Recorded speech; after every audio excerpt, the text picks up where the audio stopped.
हमारी धरती जितनी ज्यादा अद्भुत और आकर्षक लगती है, इसके बनने से लेकर अब तक का सफर भी उतना ही ज्यादा रोमांचक, आकर्षक और अद्भुत है। आज की हमारी ये वीडियो बहुत रोमांचक होने वाली है, क्योंकि आज हम आपकी नॉलेज को बूस्ट करने वाले हैं। आज हम आपको बताएंगे कि पृथ्वी का आज तक का सफर कैसा रहा। तो ज्यादा टाइम न लेते हुए शुरू करते हैं आज की वीडियो। अगर धरती की बात की जाए तो जब ये बनी उस टाइम पर आज के जैसी बिल्कुल नहीं थी, बल्कि ये तो किसी ज्वालामुखी के गर्म लावे की तरह थी और यहाँ का तापमान 2000 सेल्सियस से भी ज्यादा था। और इसी समय पर एक बड़ा ग्रह पृथ्वी से आकर टकरा गया, जिससे पृथ्वी से निकला हुआ मलबा आकाश में चला गया, जिससे पृथ्वी के चारों तरफ घेरे बनने लगे और कुछ दिनों बाद इसी से चांद का निर्माण हुआ। अब तक धरती पर कुछ नहीं बदला था, क्योंकि यह अभी भी ज्वालामुखी लावे जैसी गर्म थी और यहाँ पर दिन केवल 4 घंटे का था। लेकिन फिर कुछ परिवर्तन शुरू हुआ। 10 करोड़ साल बाद धरती पर एस्टेरॉइड की बरसात होने लगी और ये एस्टेरॉइड अपने साथ पानी को क्रिस्टल के रूप में लेकर आए थे। 2 करोड़ साल तक चली इस बरसात की वजह से हमारी धरती पानी का एक बड़ा समुद्र बन गई। इसी टाइम पर धरती में पानी के अंदर ज्वालामुखी विस्फोट होने शुरू हो गए, जिससे लावा बाहर निकला और इसी लावे से पानी में छोटे छोटे टापू बनने शुरू हो गए। अब पृथ्वी पर पानी और जमीन दोनों पैदा हो चुके थे, लेकिन एक बार फिर से धरती पर एस्टेरॉइड की बारिश शुरू हो गई और इस बार ये धरती पर पानी नहीं, जीवन लेकर आए। इसी समय धरती पर सिंगल सेल जीव पैदा हुए। अगर माना जाए तो यही हमारी सबसे पहले पूर्वज है। अब कहानी में थोड़ा और आगे बढ़ते हैं।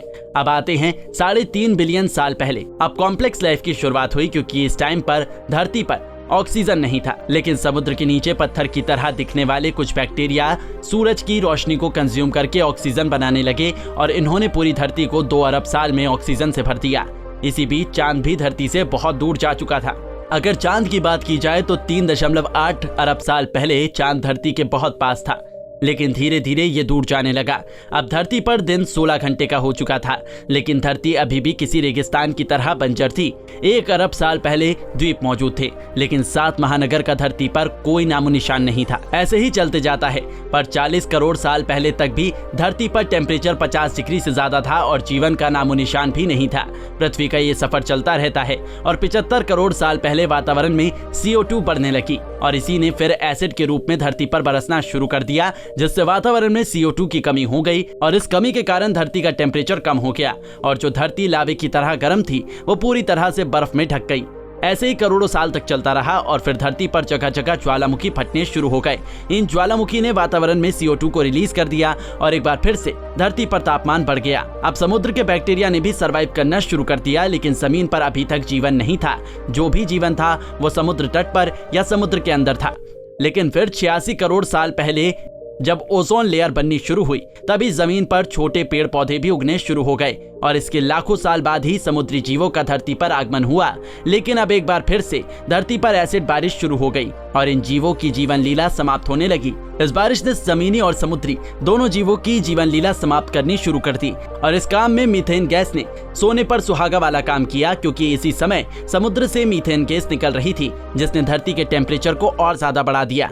आज से 25 करोड़ साल पहले तक भी धरती पर किसी तरह का जीवन नहीं था और फिर 5 करोड़ साल बाद धरती पर एक सुपर कॉन्टिनेंट पेंजिया का निर्माण हुआ और धरती पूरी तरह ठंडी हो गई। इसी समय जन्म होता है डायनासोर का, जो अब बस हमारी कहानियों में जिंदा है। 19 करोड़ साल पहले जब सुपर कॉन्टिनेंट टूटकर अलग हुआ तो ये डायनासोर भी धरती के अलग अलग भागों में पहुंच गए। डायनासोर करोड़ों साल तक हमारी धरती पर जिंदा रहे। इस टाइम पर धरती पर और भी अलग अलग जीव थे, लेकिन राज केवल डायनासोर का था, क्योंकि डायनासोर बाकी के जीव को अपना शिकार बनाया करते थे।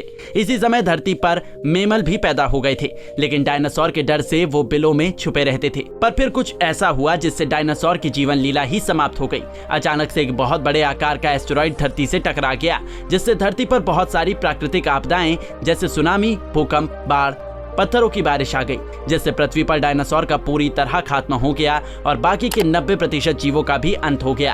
केवल वो मेमल बचे जो बिल में छुपे थे और फिर 4 इन्हीं छोटे मेमल से एप्स, बंदर और फिर इंसान तक बने। ये 4.7 मिलियन साल पहले हुआ। इसी समय भारतीय महाद्वीप पेंजिया से टूटकर एशिया से टकरा गया और हिमालय का निर्माण हुआ। अब तक धरती पर आज के लगभग सभी पहाड़, नदियां और महासागर बन चुके थे और धरती पर मानव जीवन आने की सभी फैसिलिटी आ चुकी थी। अब मेमल से एप्स, बंदर बनने लगे।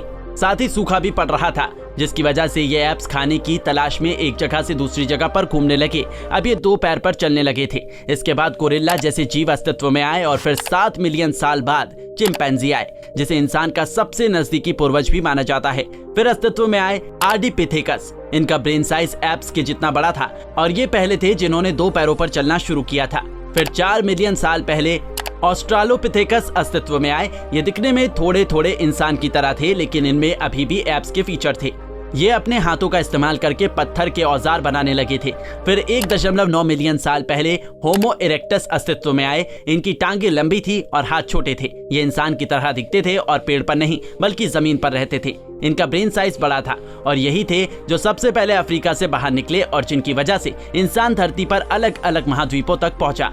इन्हीं से आज से 3 लाख साल पहले होमो सेपियंस यानी कि आज का मानव अस्तित्व में आ गया।